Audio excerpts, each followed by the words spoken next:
Tanguay Électronique, en première ligne.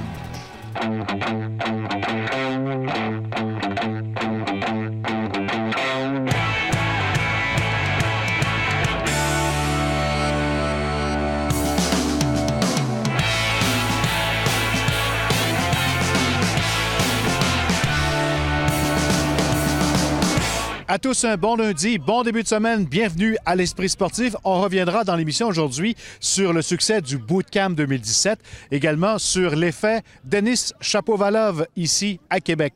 Mais d'abord, parlons de football universitaire. C'est en fin de semaine au PAPS que s'ouvrait le 23e camp d'entraînement du club de football Rouge et Or. Et vous ne serez pas surpris d'apprendre que l'équipe de Glenn Constantin fera encore figure de favorite cette année en vue de la prochaine saison. On en a parlé un peu plus tôt aujourd'hui avec l'expert de football universitaire au Journal de Québec, Richard Boutin.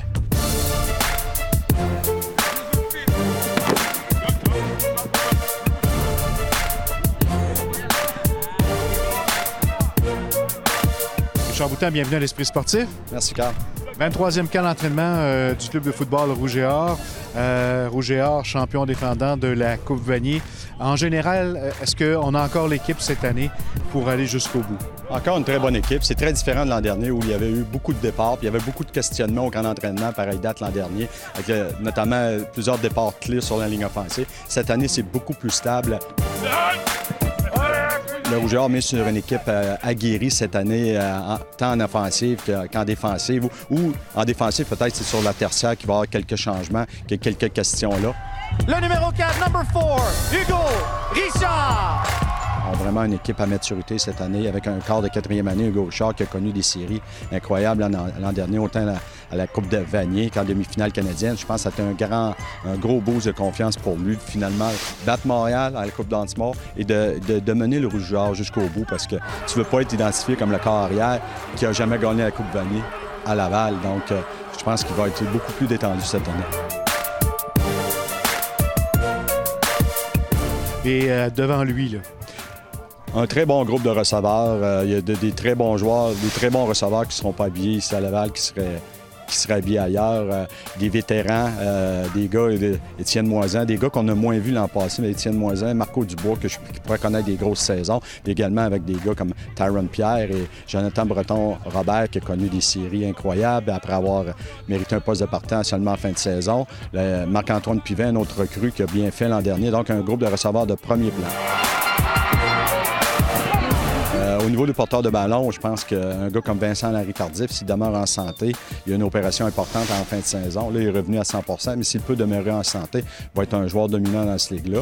Puis même chose avec un gars comme Christopher Romero, qui a eu bien fait ici, il a bien testé au mois de mai au défi S-Ouest. C'est un gars qui doit éliminer les échappées. C'est ça qui a coûté son temps de jeu l'an dernier. Mais ils sont en bonne position à ce niveau-là. Puis ça, finalement, sur la ligne offensive, un petit peu plus âgé que l'an passé. À l'intérieur, avec les gardes de position de centre. Par contre, aux positions de bloqueur, avec le départ de Jean-Simon Roy, il y a quelques points d'interrogation. Il y a un poste à gagner. Il y a Francis Chabot qui va être partant assurément, mais qui revient d'une grosse blessure à la Coupe d'Antimont, qui reprend le jeu graduellement. Mais il y a un poste ouvert sur la ligne offensive comme bloqueur. À la défensive, on a perdu un petit peu moins de gros morceaux que l'an passé. Oui, bien, il y a des départs principalement sur la ligne tertiaire avec Gabriel Marcoux et Alex Ovington. Mais le recrutement était bon à ce niveau-là.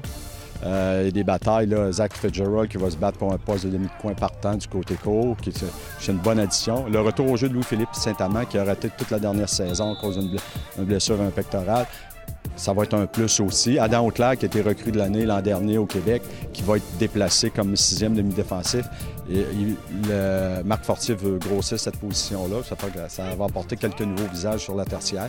Et ça va être plus jeune, mais c'est les questionnements défensifs est principalement à cette position.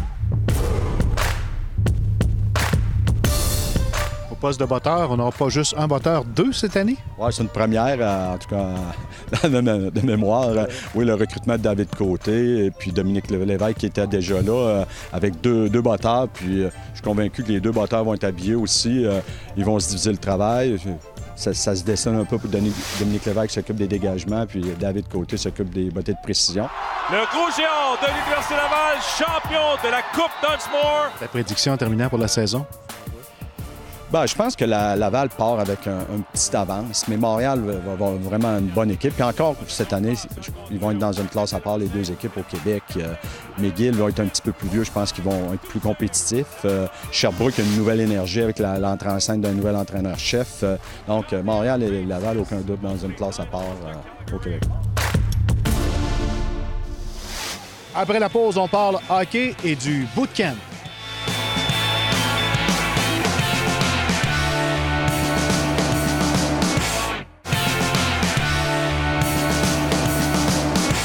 Une autre édition du Bootcamp s'est conclue dimanche après-midi au complexe sportif de Sainte-Foy. On vous rappelle qu'une 60aine de joueurs de la Ligue nationale de hockey étaient sur place et selon Stéphane Turcot, qui lui également était sur place, les amateurs ont apprécié le spectacle.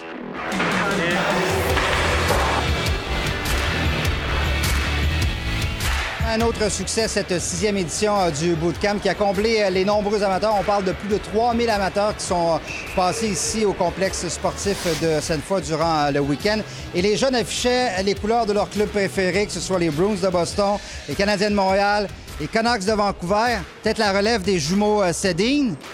Ben oui, un petit Henrik puis un petit Daniel. Il y avait le Lightning, il y avait les Sénateurs d'Ottawa et même un nouveau partisan des Golden Knights de Las Vegas. Vraiment des amateurs comblés à Québec ce week-end. Ben moi, j'aime bien ça d'être proche de la glace puis de les voir patiner vraiment rapidement. Puis c'est vraiment spécial, la force des lancers, ça arrive vite. Pour le spectacle, c'est extraordinaire. On a du beau spectacle. C'est le fun de les voir jouer. On les voit jamais. On les voit tout le temps à la télévision. Vermette, qui m'impressionne le plus, Vermette. Qui vous êtes venu voir et pourquoi? Ben moi, je suis venu voir Marchessault parce que c'est genre un de mes joueurs préférés puis il est droitier.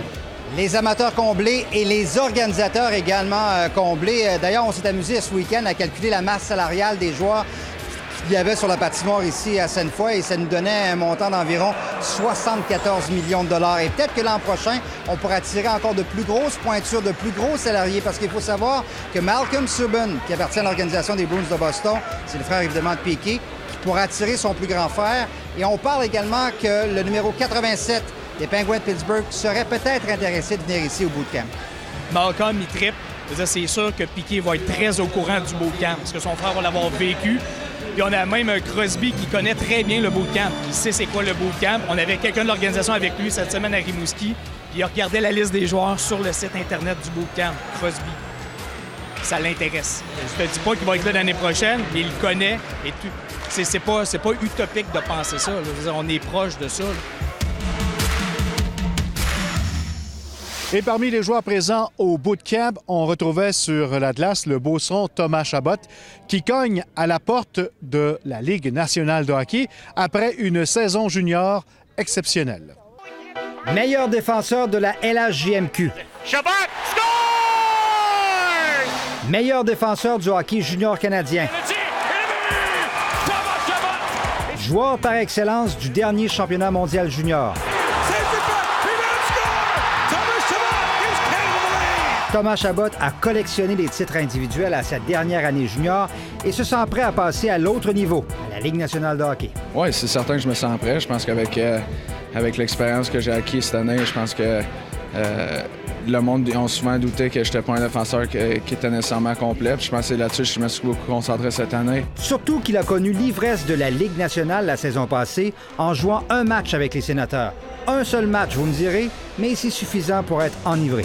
N'importe quel joueur dira la même affaire. Je pense que un coup tu goûtes un peu à la Ligue nationale, tu veux rester là en haut, mais je pense que quand je regarde sur mon année, ça a été très bénéfique pour moi. Si on croyait au cours de l'été qu'avec le départ de Marc Méthode au repêchage d'expansion, Thomas Chabot avait une place garantie à la ligne bleue des Sénateurs, l'addition de Johnny Oduya ces dernières semaines change les plans et il serait peut-être obligé d'amorcer sa carrière professionnelle dans la Ligue américaine. Mais Thomas Chabot ne voit pas les choses de cette façon. Quelque chose, je m'attendais qu'il ait signé un défenseur. Après l'année passée, je voulais faire l'équipe. J'ai quasiment réussi. J'ai eu la chance de jouer un match, mais cette année, je rentre puis je veux vraiment faire un poste. Puis je vais avec cette mentalité-là au camp. Je vais essayer de lui forcer la main puis on verra ce qui va arriver. 19-year-old Thomas Chabot from Sainte-Marie-de-Beauce in Québec. Ouais, Sainte-Marie-de-Beauce a de quoi être fière. Elle pourrait voir bientôt un de ses citoyens dans la Ligue nationale. Stéphane Turcot, TVA Sport, à Québec. Et il y a également le tennis qui a retenu l'attention au cours de ce week-end grâce aux performances du Canadien Denis Shapovalov. Performances qui ont eu des répercussions jusqu'à Québec. Le reportage de Valérie Gamache. C'est vraiment hot ce qu'il fait, là. Ils veulent tous jouer comme Shapovalov. C'est sûr que c'est inspirant. Jeunes joueurs, entraîneurs et parents, tous sont impressionnés. Les quelques 70 joueurs venus disputer la Coupe junior Banque nationale sont âgés de 10 à 18 ans.